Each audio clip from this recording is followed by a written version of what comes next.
അതായത് ഡോക്ടർ സമ്പത്ത് ഇത്ര നിഗൂഢമായി പ്രവർത്തിക്കുന്ന രാജ്യത്ത് ഭരണഘടനയിൽ പോലും വ്യക്തമാക്കിയിട്ടുള്ള കാര്യങ്ങളെപ്പോലും അപ്രസക്തമാക്കിക്കൊണ്ട് നിഗൂഢമായി രാജ്യത്ത് പദ്ധതികൾ തയ്യാറാക്കി പ്രവർത്തിച്ചു കൊണ്ടിരിക്കുന്ന ഒരു സംഘടന എന്ന് നമുക്ക് അറിയാൻ വേണ്ടി വിളിക്കണമല്ലോ. അങ്ങനെ ഒരു പ്രസ്ഥാനത്തെ CPIM എന്ന് പറയുന്ന, എന്തൊക്കെയാണ് CPMൽ നടക്കുന്നത് എന്നുള്ളത് നാട്ടിലെല്ലാവർക്കും അറിയാവുന്നതാണ്.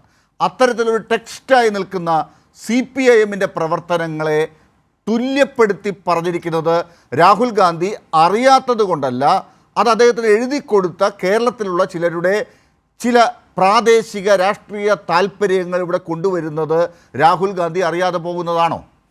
ഡോക്ടർ ലാൽകുമാറെ, അധിക സമയം ഞാൻ എടുക്കുന്നില്ല.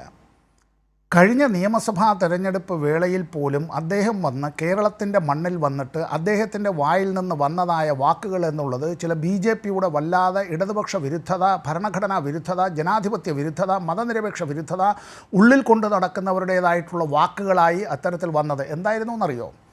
എന്താ കേരളത്തിൻ്റെ മുഖ്യമന്ത്രി പിണറായി വിജയനെ ജയിലിലടയ്ക്കാത്തത് എന്നാണ് അദ്ദേഹം ചോദിച്ചത്.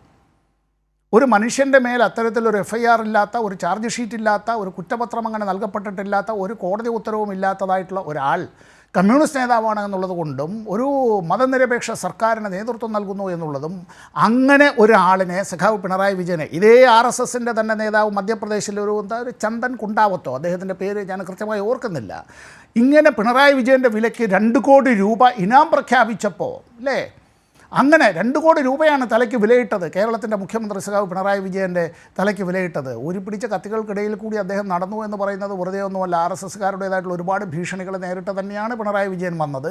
ഇവിടെ അത്തരം ഒരു കാര്യത്തെ അപലപിക്കാൻ അന്ന് രാഹുൽ ഗാന്ധി തയ്യാറായോ?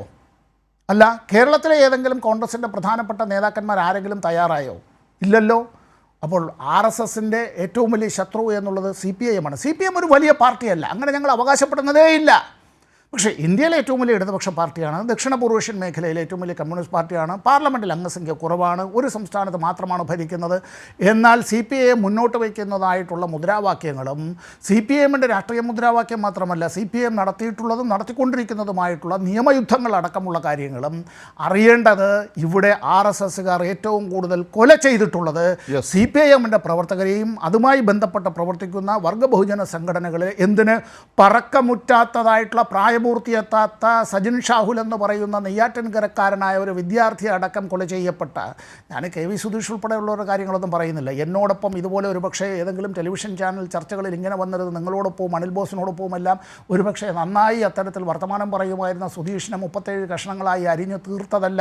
അതിൻ്റെ പ്രത്യുപകാരമായിട്ടാണല്ലോ കേരളത്തിൽ നിന്ന് ഒരു മാന്യനെ അത്തരത്തിൽ ഇന്ത്യയുടെ ഭരണഘടനയിൽ തന്നെ പറഞ്ഞിട്ടുള്ള കാര്യങ്ങളെ ലംഘിച്ചുകൊണ്ട് തന്നെ ഈ രാജ്യസഭയിലേക്ക് പ്രഗത്ഭ വ്യക്തിത്വങ്ങളുടെ കൂട്ടത്തിൽ നോമിനേറ്റ് ചെയ്തുകൊണ്ട് BJP അത്തരത്തിലൊരു പുതിയ മാതൃക ഇൻവെർട്ടഡ് കോമയിൽ കാണിച്ചത്.